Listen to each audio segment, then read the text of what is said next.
আসসালামু আলাইকুম। কেমন আছেন সবাই? আশা করি সবাই ভালো আছেন। আমিও আলহামদুলিল্লাহ ভালো আছি। আমি সেমাই বানাইমো। দুধ বইয়া নিছি আগে, গরম মশলা নিছি। সেমাইটা আমি এখন ঘি দিয়া ভালো দিকে বাজমু।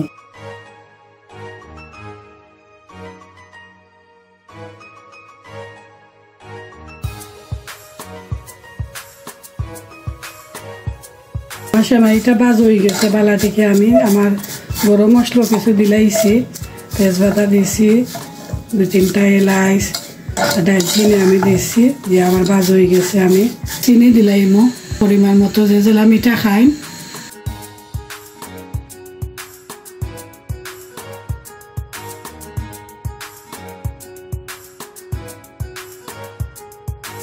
উপরে নাইকল দিমো।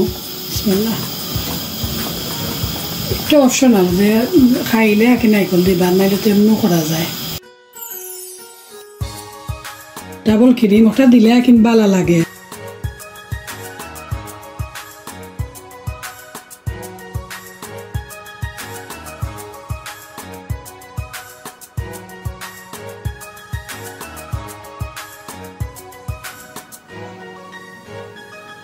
মেলা বাদাম দিলাইলাম। সবাই ভালো থাকবা, সুস্থ থাকবা। আল্লাহ হাফেজ।